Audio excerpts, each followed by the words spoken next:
Bonjour Mickaël. Salut Greg, ça Bon. faisait longtemps qu'on s'est pas vu. Ouais, ça fait... non, mais on s'est parlé l'autre jour. Ah oui. C'était déjà beaucoup, non?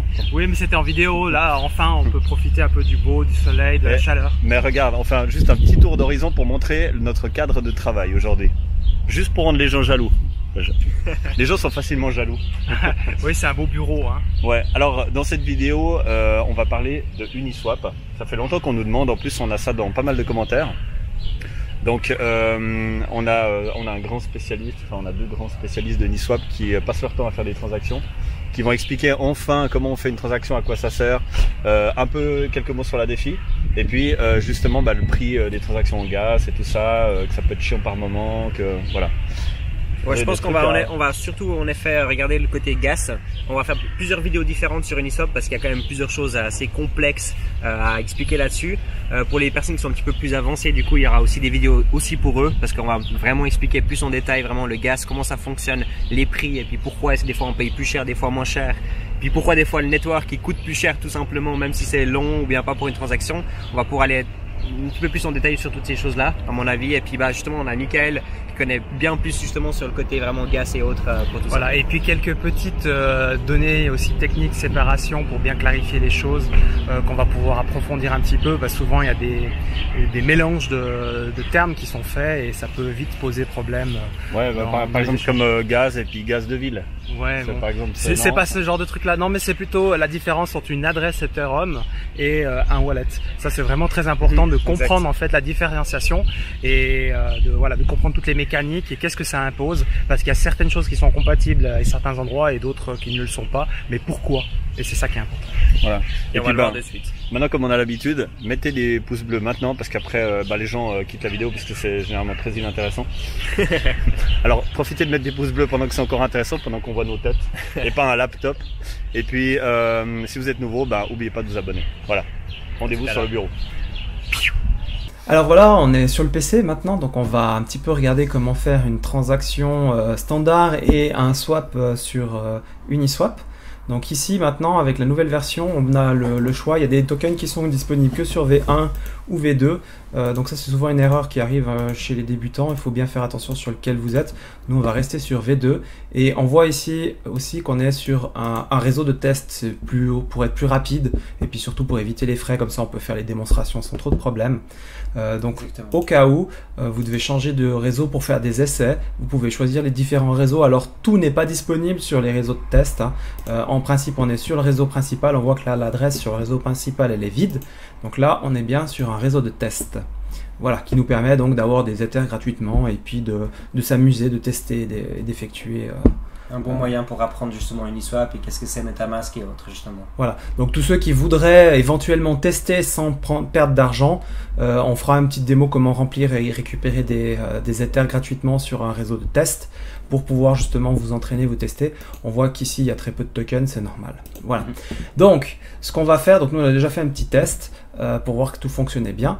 On va donc procéder à un swap et on va un petit peu vous expliquer comment ça fonctionne. Donc on va dire qu'on veut changer un ether et on va le mettre en DAI. Donc là les prix, hein, c'est réseau de test, ça n'a absolument rien à voir. Donc petite explication sur Uniswap, donc on n'a pas d'order book comme sur un exchange, hein, c'est souvent ce que les gens se demandent, mais comment je sais à quel prix je vais avoir. En fait le prix il est déterminé en fonction de où est-ce que vous allez remplir. Si par exemple ici je rentrerai 10, il va automatiquement calculer ce que vous allez avoir ici. Si je mets pour 1000, il va calculer automatiquement combien ça va vous coûter. Alors il y a un algorithme, hein, on va pas rentrer dans les détails, mais ce qui est important de comprendre, c'est quand plus vous allez mettre à l'achat ou à la vente, plus ici vous allez avoir ce qu'on appelle du splittage, donc un impact sur le prix. Ici avec 1, on a une augmentation du prix de 0,44%. Si on en met 10, on est déjà à 4,23. Donc après ça c'est très important de regarder quand vous faites votre calcul. Si vous le faites avec 1, ce ne sera pas la même chose que si vous le faites avec 10. Donc il faut tout de suite mettre la valeur que vous voulez convertir. Voilà. Donc tout simplement, on clique. Ici, on a le résumé de ce qui va se passer. Donc, on confirme la transaction. Et on va avoir ici la petite notification. Donc ici, on peut, sur donc MetaMask, pouvoir configurer en fait la transaction et les frais de transaction. C'est ça qui est super important. Donc vous avez le mode facile qui est ici où MetaMask va calculer automatiquement différents modes d'envoi en fonction de la vitesse à laquelle on veut. Donc si on veut aller rapidement, on va cliquer ici, on verra le prix ici qui sera plus important. Donc ici c'est le prix en Ether de votre transaction, et plus on va aller lentement dans l'exécution de la transaction, et plus moins on paiera. C'est pour donner un exemple, là typique, un petit peu c'est comme la poste finalement, hein. Donc si on veut envoyer un courrier A, ça va nous coûter un petit peu plus cher, donc voilà, comme ça après ça arrive plus rapidement, et si on paye moins cher, des fois ça prend plus de temps. C'est exactement la même chose avec MetaMask. Voilà, donc ici on va aller en mode avancé, donc où on peut entièrement configurer notre envoi. Ce qui est important de comprendre en fait, parce que souvent on entend les gens qui disent « Ah mais je comprends pas, le prix du gaz, j'ai mis la même chose, mais la valeur de ma transaction en frais, elle me coûte beaucoup plus cher. » En fait, c'est la quantité maximum de gaz. Il faut voir ça un petit peu comme une quantité d'essence que vous auriez dans un réservoir, que la transaction va demander pour pouvoir être exécutée. Ici, comme on est sur Uniswap, c'est des smart contracts qui sont exécutés. Donc il y a du code qui est exécuté sur la blockchain, et ça va prendre plus de temps parce que le code est plus grand que sur une simple transaction. Si on fait ici l'exemple, par exemple, pour envoyer, donc je vais prendre une autre adresse, on a une deuxième adresse ici. Voilà, on va copier l'adresse. Et si je voudrais envoyer ici, hop, un Ether, donc on va dire qu'on veut envoyer un Ether, donc on a la même chose. Ici on voit que les quantités, le prix du gaz, il est aussi beaucoup plus bas, mais surtout c'est ça qui est important. Une simple transaction sur Ethereum, on voit qu'on est à 21 000 de quantité de gaz utilisée pour pouvoir envoyer une transaction, alors qu'ici on est presque à 150 000 de gaz. Donc par unité, en fait, on va donner, je vais mettre les mêmes valeurs, voilà, 23. Donc ici on voit que elle va prendre 52 minutes, bon, ça va passer peut-être pas à jour, il s'est pas mis à jour tout de suite. Ici on voit que il y a une multiplication qui est faite, mais on va pas rentrer dans les détails, pour pouvoir obtenir, et on aura donc un prix du gaz. Donc si je l'enregistre et que j'enregistre, donc là il va partir ou pas, il est un peu plus lent. Comme on fait deux trucs en même temps, je sais pas s'il va bloquer ou pas. Voilà, c'est le même portefeuille. Donc on va envoyer, puis on verra après. Voilà. Donc là il a envoyé la transaction, on voit qu'elle est en attente. L'autre, je pense qu'il a bugué. Instantané normalement. Comme là je sais pas ce qu'il... Oh là, là. Alors il n'y a qu'une confirmation.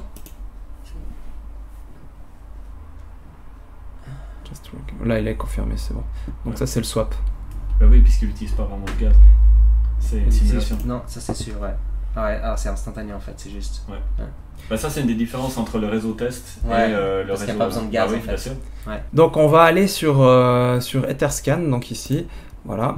Et ici on a donc notre transaction qui a été validée, donc le swap sur Uniswap. Donc on voit qu'on a converti des Ethers, on va pas rentrer dans les détails de comment ça se passe. Et ici on a nos DAI qui sont arrivés. Par contre là je vois qu'il est toujours un petit peu bugué. Je pense que c'est parce qu'on a changé de compte 1 à compte 2, etc. Voilà. En effet. Voilà. Et du coup ici, on a nos Ethers, nos DAI qui sont arrivés. Si on va sur... Il n'y a pas le même nom parce que c'est en plus, hein. C'est une addition. Oui, c'est une addition. On a déjà fait avant. On a changé et on a additionné. Voilà. Donc ici, on voit qu'on a dépensé un Ether. On avait donc un prix du gaz à 23, ce qui nous a permis de faire notre transaction. Alors là, du coup aussi, je voulais un tout petit peu expliquer juste pour le gaz, qui est donc là en l'occurrence on a payé pour 23, donc on a eu une transaction à peu près en 13 minutes. Maintenant, si on veut avoir une transaction qui dure en dessous d'une minute même, on peut l'augmenter jusqu'à 30, 31, 32 en général. Vers ces nombres-là, ça va être déjà beaucoup plus vite. Après, c'est vraiment très indépendant. Ça dépend vraiment de vous, de la vitesse que vous aimeriez finalement que la transaction se fasse.